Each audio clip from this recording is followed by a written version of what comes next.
السلام علیکم ورحمۃ اللہ وبرکاتہ۔ الحمدللہ وکفا والصلاة والسلام علی عبادہ الذین اصطفى اما بعد، اللہم صل علی محمد وعلی آل محمد۔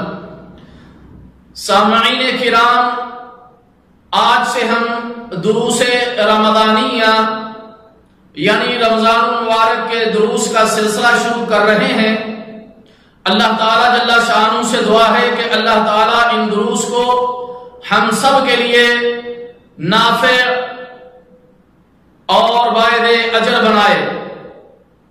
اللہ تعالیٰ جل شانہ نے اپنے بندوں پر احسان فرمایا کہ ان کے لیے اپنی رضا اور نیکیاں حاصل کرنے کا موسم بنایا، جس میں مسلمان بندہ رب تعالیٰ کی رضامندی کے ساتھ ساتھ نیکیاں بھی حاصل کرتا ہے، اور یہ موسم گناہوں کی معافی اور درجات کی بلندیوں کا ذریعہ بھی بنتا ہے۔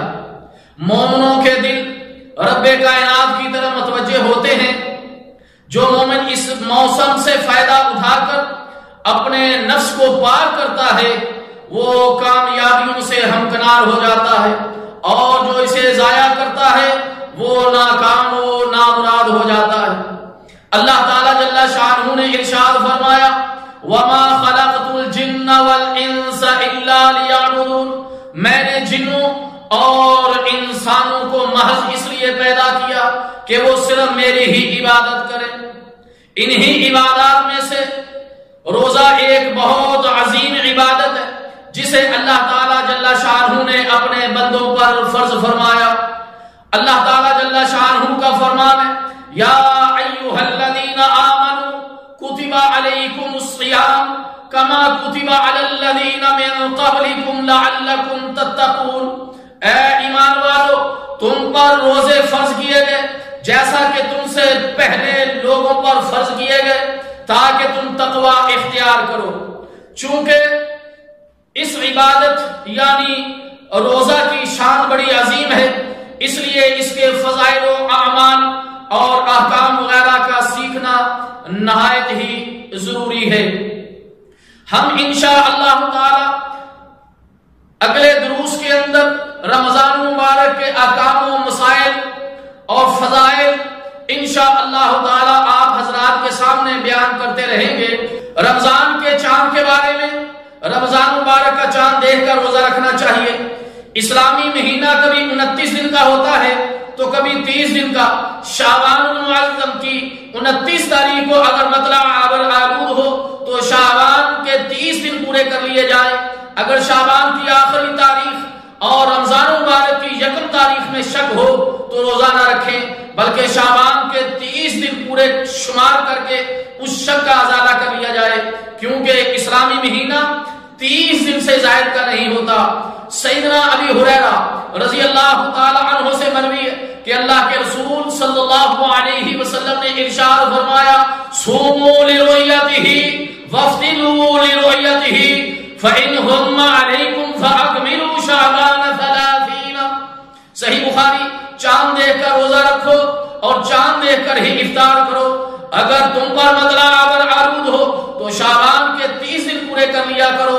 سیدنا عبداللہ بن عمر رضی اللہ تعالی عنہ سے مروی ہے کہ رسول اللہ صلی اللہ علیہ وسلم نے فرمایا، اس وقت تک روزہ نہ رکھو جب تک کہ تم چاند نہ دیکھ لو، اگر تم پر مطلع آلود ہو تو چاند کا اندازہ کر لو۔ صحیح بخاری۔ سیدنا عمار رضی اللہ تعالی عنہ سے مروی ہے کہ رسول اللہ صلی اللہ علیہ وسلم نے فرمایا، جس نے مشکوک دن کا روزہ رکھا اس نے ابوالقاسم محمد صلی اللہ علیہ وسلم کی نافرمانی کی۔ صحیح بخاری۔ رمضان کے چاند کے گواہ رؤیت ہلال کے ثبوت کے لیے 2 عادل مسلمانوں کی گواہی ہونی چاہیے۔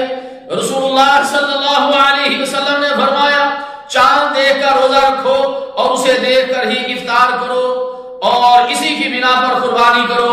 اگر تم پر مطلع آلود ہو تو 30 دن مکمل کرو، اگر 2 گواہ گواہی دے دیں تو روزہ رکھو اور افطار کرو۔ سنن نسائی۔ اور اگر 2 عادل مسلمان نہ ہو تو 1 مسلمان کی گواہی ملے تو بھی وہ کفایت کرتی ہے۔ عبداللہ بن عمر رضی اللہ تعالی عنہ سے مروی ہے، لوگوں نے چاند دیکھنا شروع کیا، میں نے رسول اللہ صلی اللہ علیہ وسلم کو خبر دی کہ میں نے چاند کو دیکھا، تو رسول اللہ صلی اللہ علیہ وسلم نے خود بھی روزہ رکھا اور لوگوں کو بھی روزہ رکھنے کا حکم دیا۔ سنن ابی داؤد۔ چاند دیکھنے کی دعا، چاند دیکھنے کے لیے دعا بھی یاد کر لینی چاہیے، اور یہ دعا ہر نئے چاند کو دیکھ کر پڑھنی چاہیے۔